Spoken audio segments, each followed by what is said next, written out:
Welcome to the HCI family of podcasts. We're your source for personal, professional, and organizational growth and development.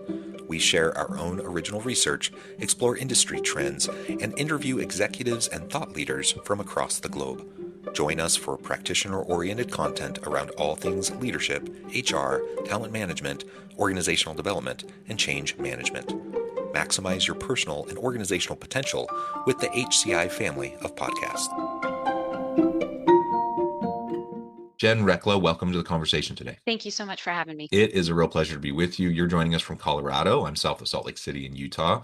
We were just chatting about the beautiful fall weather and how much we love it. And so we're both enjoying a lot of that at the moment. Today, we're going to be talking about leading with curiosity. This is a topic I really love because I think the most successful leaders are those that have, intellectual humility, which lends itself to curiosity, right? Asking questions, experimentation, all of these sorts of things. And so we're going to explore and unpack this together today. As we get started, I wanted to share Jen's bio with everybody. As a leadership coach, trainer, outdoor enthusiast, and many other aspects of her life, Jen Recla is on a mission to awaken passion, joy, and the spirit of adventure in every professional endeavor. With over 15 years of organizational development experience in leadership, coaching, and mentoring, she specializes in creating growth experiences that inspire and equip individuals and teams to maximize their value and impact. She leverages her top Gallup strengths of woo, maximizer, communication, futurist, and arranger to make learning fun, bringing knowledge to others, and inspiring individuals to reach their full potential. I love everything about that. So much more I could say about your accomplishments and your background, but I'm going to pause. Anything you would like to highlight before we dive on in? I always like to highlight, and I think it's in my bio, that my top values are fun and adventure. And I like to bring them to every experience that I have. So I'm hoping to have a very fun, adventurous conversation with you today. I like that, fun and adventure, and I think it lends itself to curiosity quite well, right? When I Yeah. think about curious, I think about little kids. I think Hmm. about, like I have six kids. They're all, my youngest is 12, so they're all getting a little bit older. I'm kind of past that, little kid stage. But yeah, I mean, when kids are young, they're curious and they ask a gazillion questions. They're exploring everything from the texture of things, and they put everything in their mouth to, just everything, right?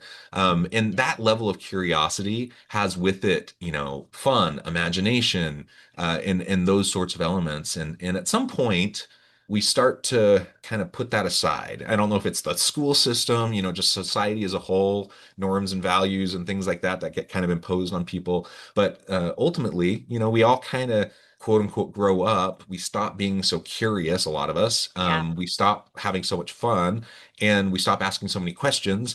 And I think the world needs more questions. The world needs more curiosity. And I think especially in this complex time, hyper competitive global market, disruption left and right, just the whole shifting nature of work, everything that's going on around us, we need leaders who have that curiosity, who Yeah. ask the questions, who inspire that in their team. Yeah. As you were talking, I was just thinking about how right that is, that we lose that sense of curiosity. And why do we lose that sense of curiosity? And it got me thinking about how shame starts to Mm. come into our lives. And we stop being curious because we don't want to look bad. We don't want to look foolish for asking the question. And kids don't really care about that. I have little kids too. I have a 8-year-old son and I have a 10-year-old daughter, and they are just right in the middle of all the curiosity, asking tons of questions. And I do see in my daughter, she's starting with some of that shame or embarrassment and holding back at times. And I want her to keep holding on to that, because when you look at things with the lens of a child, it just opens up this whole world of possibilities that we stifle when we don't lead with curiosity. Yeah, and it's not like people are sitting around thinking, how do I stifle all of the fun and curiosity and Right. inquisitiveness out of people? Like nobody wants Right. that, right? But it just kind of it does happen. And Yeah. again, that's a bigger topic for another day, like all the reasons behind that. And I think it's complex, but Hmm. but the reality is it happens, right? And then as we get older, there are the quote unquote creatives, the creative types, and as society we tend to label, put that label on a very small subset of the population. People who who are musicians or, artists in some, physical kind of medium or things like that. But the reality is, all of us, can be artistic and creative and innovative in our own Mhm. ways, and it doesn't have to involve, art, dance, music, whatever, the things that we typically label as those things that are creative. And so we have this big disconnect between, how we are when we're young, and then, the shame elements that build Mhm. in, the social pressures that build in, all that kind of stuff. And then just the way we frame it in our heads, I think we do ourselves a huge disservice as adults, because we're like, oh, I'm not creative. That's for that person over there. And then we Mm. don't exercise the muscle of creativity and asking questions. Yeah.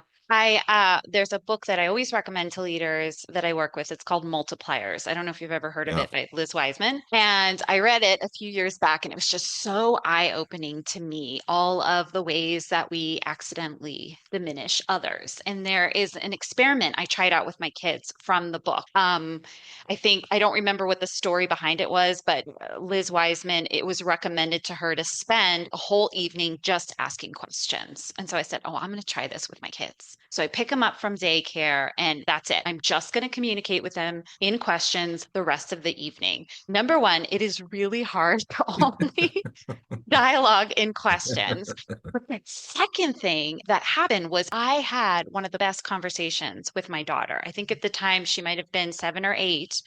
And we talked about friendship and what it really means to be a friend, what friendship means to her.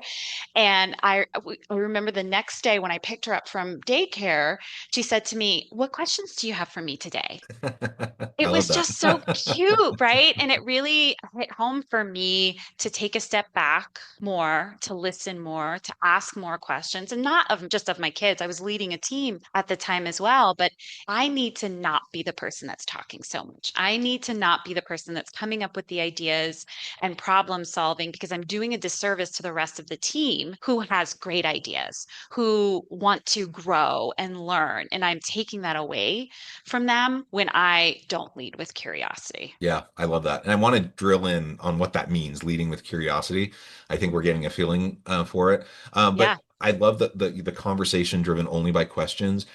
Someone, I can't remember who it was, but they mentioned, you sit down at the dinner table at night and you ask your kids, how was Mhm. school today? What did you learn Mhm. today? Things like that. And someone suggested, instead of asking, what did you learn today? Ask, what questions did you ask today? I It love that. obviously that leads to that topic of learning. It'll probably Hmm. lead to them explaining the types of things they learned that day. But it's a powerful way to frame it, right? That you're just encouraged, like, because I think whether it's shame based or whatever, like we at some point we start to feel like it's not okay to ask questions. Um, Yeah. and so, like, as a parent, I want my kids to ask questions, and that's Yeah. even if it's uncomfortable to other people. Like, sometimes people don't like having questions asked of them, they don't like answering questions, and I think students recognize that. And so, some continue to, but a lot kind of, self-censor quite a bit. And so encouraging that amongst my kids has been, a priority. I want my kids to be Mm-hmm. inquisitive. I want them to ask lots of questions, and to always be curious, and to not think that they have it all figured out.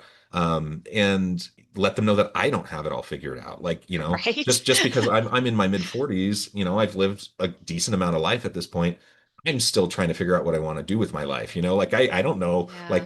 like the vast majority of things I know almost nothing about. And so, just helping to model that for my kids has been powerful, and to try to do the same for teams. And like you said, I think we inadvertently stifle that inquisitiveness, that curiosity, and that Mm. creativity, with others around us, just because we don't ask enough questions, because we don't listen enough, and we just kind of, it's like the classic, I mean, it's a little bit of a gendered thing, and I'm not sure that's always accurate, but like the classic gendered kind of trope of the woman going to her husband and wanting to talk about her day, and explaining the problems, and then the Mm. husband trying to Fix you it. know fix it and insert answers to all the things she's saying, and she doesn't want that. She just wants Yeah. to have someone to listen and to validate and to just be with, you know. And I think there's a lot of truth in that for everybody. Like we all could do better at that. Yeah, it's interesting. There's definitely the scary factor of asking questions, right? Because what if somebody diminishes my idea or pops my balloon, or they look at me like that's a really stupid question? There's this other piece of storytelling. Humans are really good at coming to conclusions, making judgments, telling our own stories. And so we think we already know the answer and we walk in with that judgment. And so we don't get curious. We might get furious. Or I was, again, having a conversation with my daughter in the car about some things that were happening in her gymnastics class and really trying to encourage her to get curious because she had all these stories in her head about the way people were treating her and what they were thinking. Without really knowing. And we ended up having a really good conversation. But how many times do we do that as leaders too? Mm. Right? We get some feedback or we observe something, we see something, we hear something. And before even talking to the person, we fit in the missing pieces of the puzzle.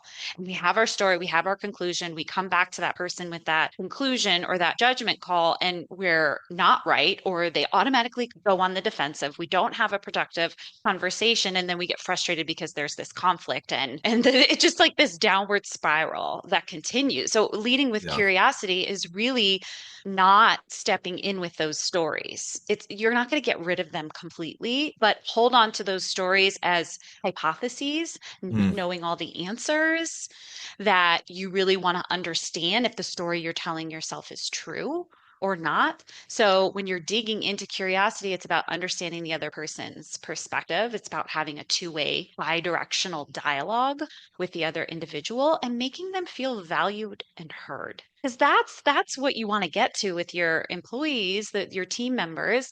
You want them to feel valued and heard because when they feel valued and heard, they're going to give you their best. Yeah, and whether it's intentional or not, if you do other things to undermine that, right, then Yeah. people are going to disengage, and that's where you Yes. get, you know, the quiet quittings and all the quiet, you know, things that people were talking about there a couple years ago. Mm-hmm. The reality is there's a whole bunch of reasons why people disengage. Mm-hmm. Why they Mm-hmm. mentally check out, or they don't, you know, they kind of do the bare minimum and they don't, you know, really put their all into it anymore. And frankly, I can't blame people. I mean, it's not smart. Like if you want to be successful in your job and in your career, you should really, you know, try to push back on that tendency. Mm-hmm. But it's completely understandable why people do that.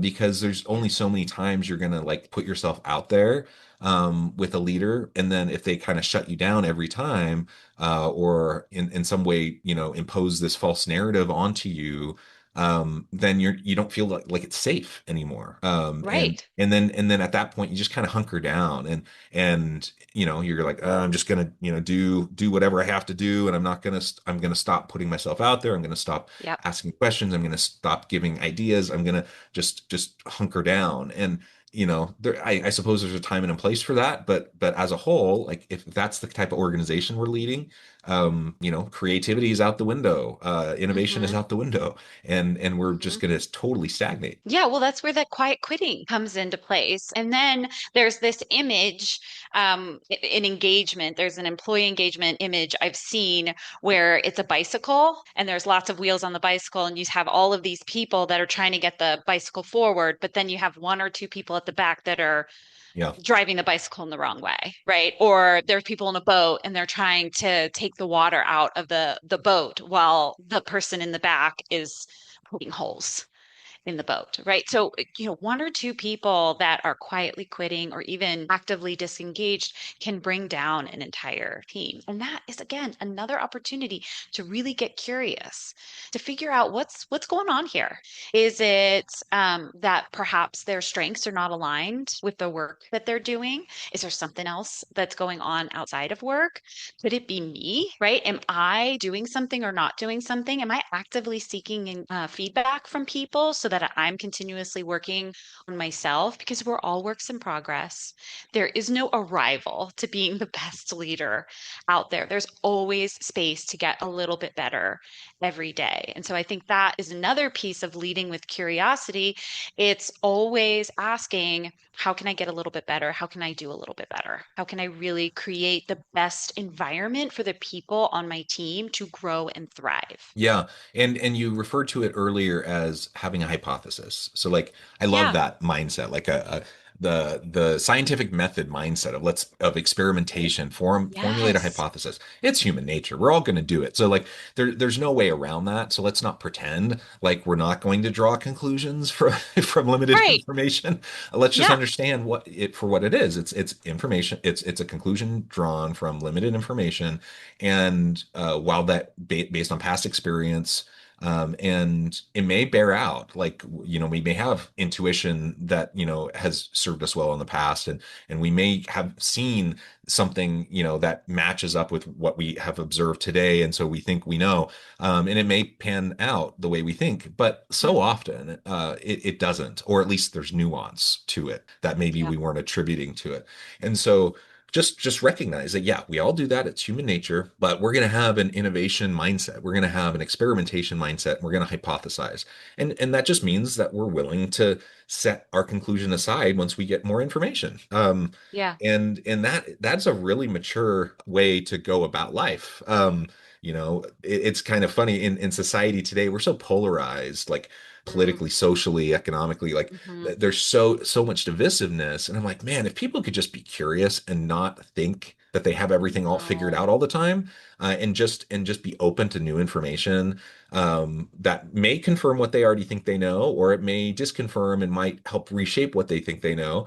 Man, life would be so much better for so Wow. many people. And the same thing happens in organizations. People really disengage if they feel like they've been mislabeled, if they feel like they have not Hmm. been understood, especially when their intentions are good. Even if they know they fumbled something, even if they know they messed Yeah. up, but their intentions were good, and now they're being, you know, having all these negative things attached to them. You know, that's one of the quickest surefire ways for that person to be exiting, or in some cases Yeah. even worse, to stick around and Hmm. but do it in a way where they're just not contributing, or they're actually pulling against the stream of what you're trying to accomplish. Right. There's a book that I read, another book. I love books. There's another book I read by the Arbinger Institute. It's actually a series, but it's all centered around the outward mindset, which I don't know if you've heard of that concept before, Mhm. but the concept of an outward mindset is when we are in an outward mindset, we see the humanity in others. We see people as people. When we're in an inward mindset, we see people as objects and barriers. They are in our way. So, a great example of that is you're driving, you're in traffic, you see that person that's in the lane that's about to close, and they're just trying to get right in front of you. So, you scoot up so that they can't get in front of you. That we are in an inward mindset, right? We are not thinking about that that person might be running to an appointment or Mhm. have something that's going on that's really stressful for them. We're thinking about, no, no, no, no, you didn't follow the rules. You need to get behind me. We're really looking at them as a barrier in our way. But when we take a step back to say, do I think that this person is doing the best they can? I mean, they're trying to get to work like I am, or they're trying to get to their lunch date, or they're trying to get to, their kids' practice. Who knows what's going on? But if I just take a step back and look at that person as a human, I can let them get in front of me. It is not the end of the world. So I think that, Yeah, just yeah, go like, you ahead. know, sometimes if I'm in a gripey mood, right, I'll kind of either say out loud if I'm in the car by myself, or under my breath if there's other people in the car and I don't really want Yeah. them to hear. Then, you know, I'll grumble, you know, oh, like, you know, good for you. Now you're going to get there 5 seconds faster, you know. And I'm like, so I'll say that to other people, but I'm like, how often do I do things that to get me there 5 seconds faster? Obviously, it doesn't matter. Yeah. It just does not Yeah. matter. Yet we tend to do that, and So yeah, recognizing the humanity in other people and recognizing that almost always, not always, but almost always, people really don't have bad intentions. Um, Yes. and I was with the driving example, again, sometimes if I'm not in the best of moods, I might gripe a little bit about something someone does. They cut me Hmm. off, they whatever, they do something dumb, or whatever, right? But I always feel humbled by the next time I do something dumb. Like, and it never is intentional. Like I Hmm. do not want to be an asshole driver on the road. Right. And so, but every now and then I'll do something where I'm not paying enough attention. I'll cut someone off, or Hmm. I'll be at a four-way stop and I go when it's not my turn, or like something like that. And then I'm like, I'm that guy now. But it wasn't intentional. And so if it wasn't intentional for Hmm. me, probably wasn't intentional for any of those other people Yeah. either.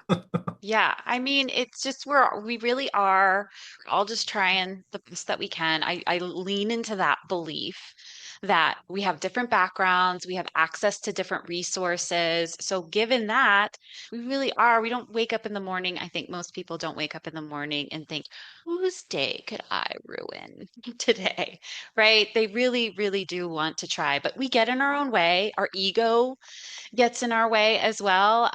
The last organization that I worked with many years ago when I started, I remember being so excited and I really wanted to prove myself. And I had all of these ideas. And I went into that first team meeting and shared a bunch of those ideas. And the team was like, it sounds like you don't think we're doing a good job. I was like, oh, ego. Trying to prove myself. This is not helping. I really need to be focusing on getting a sense of the current state, being curious, asking questions, connection, building relationships, building trust. And so that, thank goodness that person said that because it was a wake up call for me to just slow down and listen and ask questions. And it was a moment that really connected us as a team. And it was just me not leading with curiosity to start with. And so that's something that I've held on to in everything I do. I'm not perfect. I still make mistakes, but I really do try to take a step back and say, what questions should I be asking in this moment? I don't have all of the information. What do I need to know to be able to move forward? And let's really listen,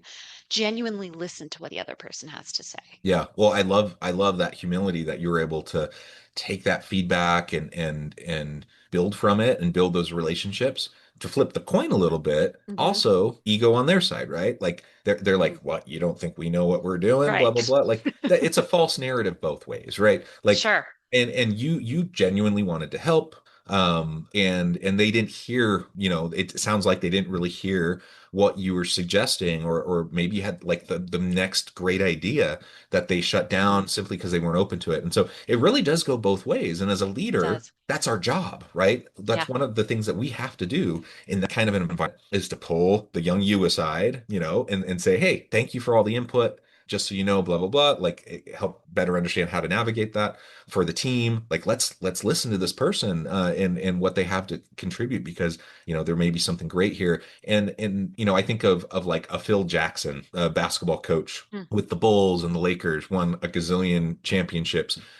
He was the master Zen coach, right? Like he was the one that was always able to take the egos from all the superstars, the Michael Jordans, the Hmm. Kobe Bryants, all of them, and mesh a team, who can have a common vision, common goal, and move forward together. And it's not like he beat the ego out of those people. Hmm. Michael Jordan's one of the, most driven, ego-centered people there is, but he's successful. You can't argue it. Yeah. And so finding a way, like as a curious leader, we can see that happening, and we can create an environment where we can actually leverage it, right? And Yeah. help everyone know that this truly is a safe place. We're not going to shut people down because they're new. We're also not going to come in and try to shake everything up like everything that they were doing before I came was Right. wrong. Like we're Right. gonna work together, and great things can come up from that. Yeah, I agree. That collaboration piece, right? A curiosity creates an environment where people want to collaborate more. They want to partner more. They want to work together. And that's what you're trying to cultivate as a leader. Absolutely. Well, this has just been a fantastic conversation. We've only scratched the surface. There's so much more, but I know at the time I need to let you go here in a minute. Before we wrap things up, I just want to give you a chance to share with the audience how they can connect with you, find out more about your work, and then give us the final word for today. Yeah, absolutely. So I have a website, jenrecla.com, JenRecla.com. You can connect with me there. I've got a free masterclass that you can download all about leadership. And then I also am very active on LinkedIn. So follow me, Jennifer Recla, on LinkedIn. I talk about leading with curiosity and lots of other leadership development and team development topics.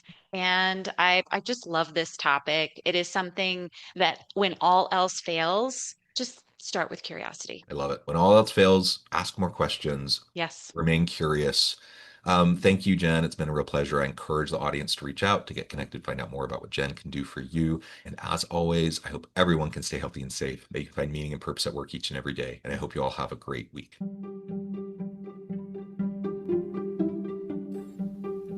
Thanks for joining us for this episode of the podcast. We hope you stay healthy and safe, and please join us again soon.